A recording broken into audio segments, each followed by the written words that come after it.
Өнөөдөр бид бүхэн хүүхдүүд мөнгөний талаар ямар бодолтой байдаг, за мөн дээрээс нь хэдэн төгрөгийг өдөрт хэрхэн зарцуулдаг вэ гэдгийг асуухаар энд ирсэн байна. Одоо бүгдээрээ хамтдаа хүүхдүүдээс санаа бодлыг нь сонсохоор явцгаая.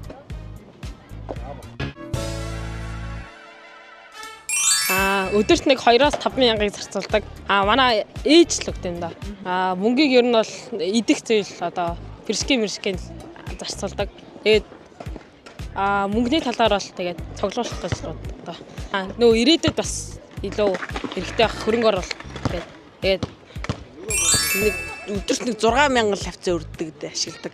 Тэгээд ихэвчлэн нэг хоол мол авч яадаг бишхий, хуушуур мушуур, ундаа ч юм уу те ус мус тэгжэл ашигладаг да. Аавал мөнгө өгд юм да. Ээжээс асуувал хаяа өгнө. Тэгээд юу мөнгөө хадгалдаг бас. Яагаад хадгалдаг? Яс юу компьютер авдаг мөнгө бол дугуй авдаг гэж бодоод байгаа. Ихэвчлэн 5,000 гэл авдаг та. Юу идэх юмд л тэгээд зарцуул. Гэр бүлээс л ээж авал мөнгө ер нь нэг угаасаа нэг гуансан юм үрдэг. Угаасаа өглөөнөөс өдөр хүртэл хичээлд орж байгаа юм чинь дэлсэн. Гэр нь тэгээд хэрэглэн төлөв зэрэглэлт ингээд юм авч юм. Гэрээсээ мөнгө авч гардггүй. Ер нь хэрэг болсон үедээ ээж авдаа хилээд мөнгө авчтыг. Тэр нь бэлэн мөнгө биш карт л ашигладаг да. Хичээлээ тараад ер нь идэж явах юмдаа л зарцуулна. Тэр нь аль болох хэрэгтэй юмдаа л зарцуулдаг да. Ээжээс авдаг. Ээж ер нь төлөх надад мөнгө өгдөг. Тэгээд ер нь мөнгө бол хэрэгтэй үедээ л ашиглаж байхгүй бол одоо ер нь юмны үнэ өсөж байгаа. Тэгээд ер нь хэрэггүй юмд битээр зарцуулдараа л гэж хэлсэн да. Ер нь бол гэрээсээ 10,000-ыг авч гарах гэж байна. Ааваас чатаар асуугаад аав шилжүүлж өгдөг. Тэгээд ер нь бол 10-аас 8,000 төгрөг авдаг өдөр бол. Тэгээ мөнгөөр юу хийдэг вэ? Мөнгөөр аль болох нэг чихэртэй юм авч идээд тэгээд амархан затхыг гэж. Хөрөмтлүүлж ирсэн. Тэгээд за зөвсөд ингээд тэгээд юм аваад гэж. Хөрөмтлөх гэж оролддیں۔ Тэгээд бас боддیں۔ Мөнгө л ярина тэгэл мөнгө л байвал тэгэл ер нь бол арга бочих юмсан. Ер нь өдөрт 15 тэгээд өглөө кофе уугаад тэгээд хичээл дээр уух юм аваад тэгээд ер нь тараад зармиг аваад ийддэг. Мөнгө хөрөмтлөх нөгөө мөнгө жоохон хадгалгаар тэр нь ингээд өргөдөөд байдаг.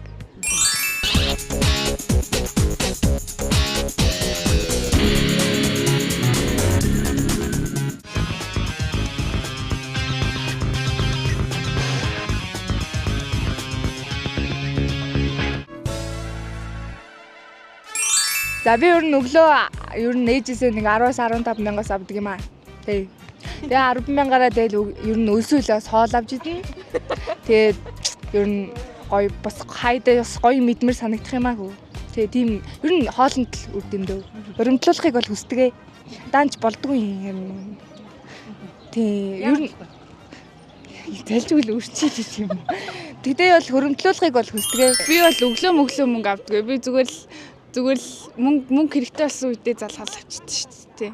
Тэгэл хоол, тэгэл будаг, тэгэл ер нь тэгэл мэдгүй. Тэгэл тал. Би бол өөрөө хөрөмтлүүлгүй. Тэгэл Мөнгө гэж юу юм бэ? Мөнгө тэгэл юм авдаг. Тэгээд юм авдаг тийм хэрэгсэлтэй. Би өөрөнд ихэнхдээ аавынхаа картыг хэрэглэдэг. Гэтэ картыг хэрэглэхгүй байгаа үедээ нэг ядаг би нөгөө тараад сургалт руугаа явдаг. Тэгээ гэрлүүгээ явж амждаг болохоор тэгээд өдрийнхөө хоол мэл эсвэл бодог модаг авах амир ер нь мөнгө амир ашигладаг, хэрэглэдэг гэх юм уу. Хөрөнгөлөл бол бол нөгөө одоо хүүхдүүд ч өөрсдөө тусдаа нөгөө хуримтлал гэж яддаг шүү дээ. Тэрнээс гадна бол өөрөө тусдаа мөнгө хуримтлуулдаг уу? Мөнгө одоогийн нийгэмд бол бид нэр бол өөрсдөө амар хамгаалдаг ганц зүйл гэж боддог. Өдөрт ерөө 10,000 гардаг ихэнхдээ. Тэгээд сургууль дээр ирэл гуан зараад босчихсон шүү дээ. Ерөнхийдөө бол би мөнгө хуримтлалд бол хуримтлуулдаг. Гэхдээ ерөө өөрөө бол хадгалдаг юмдаа зарах гэдэг. Тийм би дугаа аавна гэдээ бодож байгаа. Тэгээд тэрэндээ хадгалж байгаа. Мөнгө гээл тэгэл цаасан шүү дээ. Яг хаа дансаар бол тоо шүү дээ. Тэгэл гараал тэгэл мэдгүй амар хурдан дуусчаад байдаг шүү дээ. Амар тэгэл ер нь гараал үргэлдээл дуусчих юм дөө. Тэгэд ер нь гэртээ гэрээс юм аваа гарсан л хамаагүй дээ. Гадуур юм авчихсан гэж боддог. Янз бүр шүү дээ. Ихэнхдээ 20,000 та ч юм уу 30,000. Тэгээд цацуулна гэвэл суулын хоол, гуанцны хоол.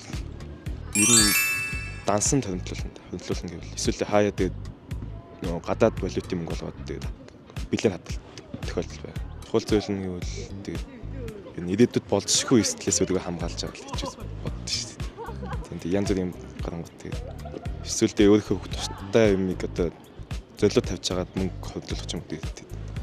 Мөнгө бол амьдралын нэг хэрэгцээг нэг бол яалч юм уу. Тэгтээ бас тийм одоо гэр бүлийнхаа одоо тэгээд юу гэдэг юм. Одоо тийм гэр бүлээс илүү чухал зүйл гэж бол байхгүй. Мөнгө бол нэг яг хэрэгцээ ч гэсэн тэгээд нэг тийм бас илүү ач холбогдол үүдэх юм бас биш байхгүй. Өдөрт 5,000-ыг л 5,000 орчим л авдаг. Тэгээд гуанзнаас хоол авч иддэг. Мөнгийг ингээд яг хэрэгтэй юмд ашиглаад үлдсэн мөнгийг тэгээд хуримтлуулах нь зөв байх гэж бодож. Дуртай юм авах гээд ингээд аниме фигур авах гээд хадгалдаг. Мөнгө гэж хүний амьдралын хэрэгцээ юм болов уу? Ихэнхдээ нэг 5-10,000 таа л гарна. Тэгээд ер нь хоол нь зарцуулна дөө. Мөнгө бол тэгэл нийгмийн одоо нийгэмд ингээд амьдарч болох тэгэл юу юм да. Юу мөрч. Одоо мөнгө бол тэгээд бүх юм тэгэл баг сүүрнэ гэх юм гэж. Чи одоо бэлэн мөнгөтэй явж байна уу? Картанд харалж.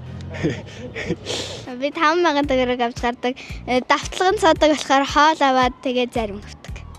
5-аас 10,000-ыг авч авдаг. Тэгээд дандаа хоол идэх юм тэгээд хэрэгсэлтэй л дандаа авдаг. Би мөнгө харамтлалдаг манай гэртээ. Би мөнгө харамтлах чинь гоё ш. Тэгээд би ч гэсэн мөнгө харамтлуулдаг манай гэртээ. Би болохоор шинац авах мөнгөнд байна. Би бол өөрийнхөө дуртай ямыг авах эсвэл өөрийнхөө хүссэн юмнуудынхаа мөнгийг цуглуул. Мөнгө гэж.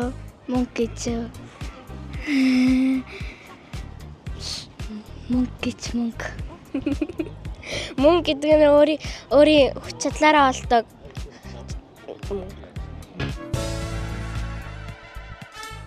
За ингээд хүүхдүүдээс мөнгөний талаар ямар бодолтой байдаг талаар асууж дууслаа. Харин одоо мэргэжлийн эдийн засагчаас мөнгөний тухай зөвлөгөө мэдээллийг хамтдаа авцгаая.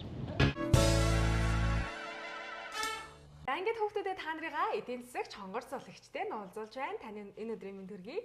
Өдрийн мэнд хүргэе та бүхэндээ. За бид хэд хүүхдүүдээс ерөнхийдөө мөнгөний талаар ямар бодолтой байдаг, өдөрт эцэг эхчүүд нь хэдэн төгрөг өгдөг, түүнийг хэрхэн яаж зарцуулдаг вэ гэдэг асуулт асуусан. За тэгсэн чинь хүүхдүүд доод нь 5,000 төгрөг, дээд нь нэг 20,000 төгрөг орчим мөнгө аав ээжээсээ аваад тэр мөнгөөрөө ихэвчлэн чихэрлэг юм, эсвэл бэршгийн хуушуур хоол авч иддэг гинэ.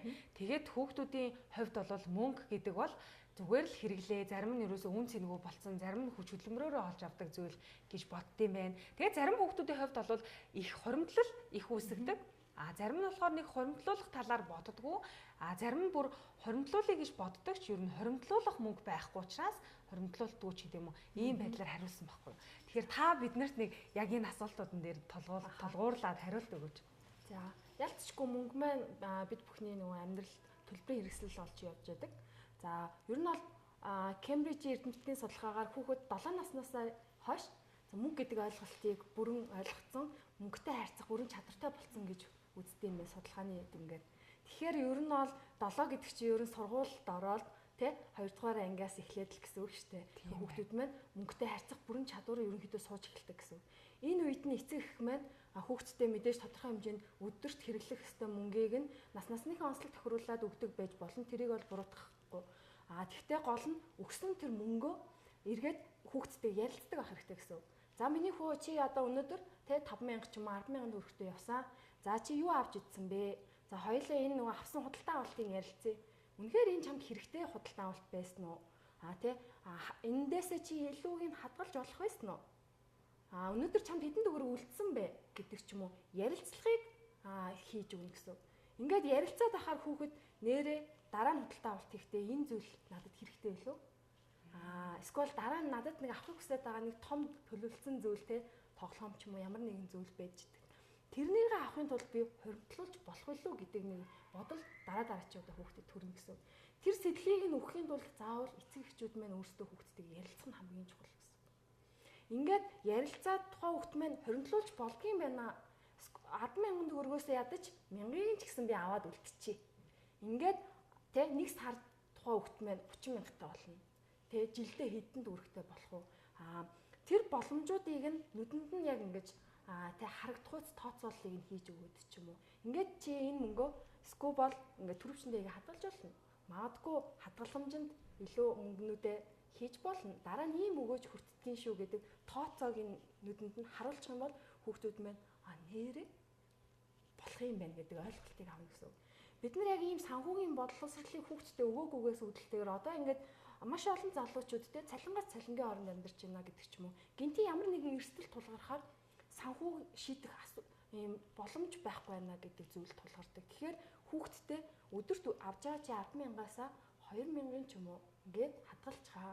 Дараа нь чи зугаалах үедээ тэр мөнгөөрөө туртай юм авч болно. Хүсэж байгаа зүйлээ авч болно. Тэ гэдэг мэдрэмжийг нь хэлээд танилцуулчих хэрэгтэй гэсэн.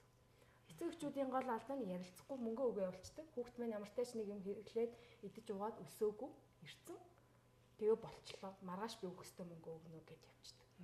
Тэгвэл эцэг эхчүүдэд зөвлөд хэлэх юм бол хүүхдүүдтэй яаж одоо мөнгөн дээр нь хэрхэн одоо харилцаа үүсгэх ёстой вэ? Одоо хүүхдүүдтэйгээ насны нөгөө ангиллаас хамаарат зарим тохиолдолд нөгөө хүүхдүүдэд бид нар бэлэн мөнгө өгж जैन тэ. Зарим хүүхдүүд бол нөгөө төлбөрийн хэрэгсэл өөрийн нэг хувийн карта тэгээ хүүхдэд зориулагдсан бүтээгдэхүүн үйлчлэгээ карта ашиглаа явчихдаг. Тэгэнгүүт л хэрвээ магадгүй тийм дижитал хэрэгсэл ашиглаад ч юм уу карт ашиглаж байвал за картных нь үлдэгдэл нь ямар байгаа вэ? Тэ? Чи өнөөдөр хэдэн төгрөгийн мөнгөө зарцуулсан бэ? Хоёлаа ярилцъя. Энд чинь тухайн хүүхдтэйгээ бас эцэг их дотны харилцаа үүсгэх бүрэн боломж үүсгэж байгаа. Тэгээ ярилцаад мөнгө үлдсэн би ашиглаагүй ингэсэн тэгсэн гэх юм бол одоо ингээд нөгөө банкнуудын маань аппликейшнууд харуулдаг штэ нөгөө нэг хадгаламжийн тооцоолуур гэдэг. Тэ? Сар болгон тэдийг хийх юм бол одоо хүүхдийн хадгаламж нь жилийн тэдэн хувийн хүүтэй ингээд жилийн дараа тийм өгөөж хүртнэ гэдгийг нь нүдээр нь харуулчих хэрэгтэй. Үнэхээр дунд ангийн хүүхдүүд бол тэр тооцооллыг хараад би ингээд мөнгнөөсөө тодорхой хэмжээ хадгалаад авах юм бол бас ингээд хүүний өгөөж хүртэх боломжтой юм байна штэ. Тэгчвэл дараа нөгөө өсөд байгаа PlayStation ч юм уу тэ ямар нэгэн өсөд байгаа зүйлээ би өөрөө авч бүрэн чадамжтай болох юм байна штэ гэдэг мэдрэмж нь нүдэнд нь илт харагдана гэсэн. Магадгүй эсвэл арай жоохон бага насны хүүхэдтэй бол бэлэн мөнгө өгчээвэл илүү гарсан мөнгөө гоё шилэн саунд ч юм хоргонд хийгээд нүдэн дээр нь мөнгө нь яаж өсөж байгааг нь харуулчих хэрэгтэй. Тэнгүүд нэрээ энэ цугларсан эн чинь миний мөнгө. Би энэ мөнгийг өөрөө захиран зарцуулах бүрэн эрхтэй. Дуртай юм авч болно гэдэг мэдрэмж нь тухайн хүүхдэд шууд суuna гэсэн. За тэгвэл хүүхдүүдээсээ асуусан байгаа. Мөнгө гэж яг юу юм бэ гэж. Тэгвэл яг мэрэгжлийн хүний үүднээс бас мөнгө гэж яг юу болох талаар манай хүүхдүүдэд тайлбарлаад өгч. Мөнгө бол яалтчгүй төлбөрийн хэрэгсэл болчихж байгаа. Бид нар одоо ингээд амьдарч байгаа, ингээд үйлдэл хийж байгаа, хоол унд хэрэгцээтэй байгаа бүх зүйлийг ямар нэгэн байдлаар мөнгөөр худалдаж авч байна. Мөнгө маань өөрөө цаасан болон бийт гэд тэ нөгөө цахим хэлбэр гэдэг нөгөө олон юм хэлбэр дүрстэй байгаад идэг. За тэгэнгүүт мөнгийг бас хүүхдүүдтэй нэг ийм ойлголт өгөх болно гэсэн. Хөдөлмөрлөөд мөнгийг авч болдог шүү. Чамд хэрэгцээний чинь мөнгө гэд би ингэж өгчээ. Магадгүй чи амралтын өдөр ээжтэй аавда тийм бигтэн ингэж туслах юм бол тэр хөдөлмөрийн чинь үнэлээд би бас мөнгө өгч болно. Тэ? Гэдэг нэмэлтээр хөдөлмөрлөөд энэ мөнгө олж болно. Тэр олсон мөнгөө хадгалж олно гэдэг ойлголтыг нь өгчих юм бол мөнгө би хөдөлмөр хийснийхаа төлөө мөнгө авдаг юм байна. За мөнгөөр би хүсэж байгаа зүйлээ худалдаж авах төлбөрийн хэрэгсэл болгоод ашиглах бүрэн боломжтой юм байна. За мөнгөө би хадгалах юм бол эргээд өгөөж хүртээд тэ өсгөж болдгийм байх гэдэг ойлголтыг авчна гэсэн. Энэ дадлыг багасаа ингээд суудсан хүүхэд маань амьдрал дээр гараад тэ ажиллаа хийлээ цалингаа авлаа би хадгална. Дараа одоо орчин цагийн хүүхдүүд чинь айгүй ийм том ийм зоригтой гэгээлэг ийм мөрөөдөлт илүү ингээд юу хүсэж байгаагаа мэддэг болсон шүү дээ. Ажил дээр гарлаа би энэ жил ийшээ аялмаар юм тэрнийхээ хөндлөлийг өсгөж. Магадгүй надад дараа нь эрүүл ийм асуудал гарах юм бол энэндээ ийм нөхцөл хадгалчих гэдэг тэр мэдрэмж нь тухайн хүүхдэд багасаа суудсан байх юм бол санхүүгийн нөгөө нэг сахилга баттай ийм хариуцлагатай иргэн бий болох бүрэн боломжтой гэсэн. За баярлалаа. За танд нэмээд хүүхдүүдэд маань зөвлөх зүйл байвал зөвлөөд ярилцлага өндөрлөх үү?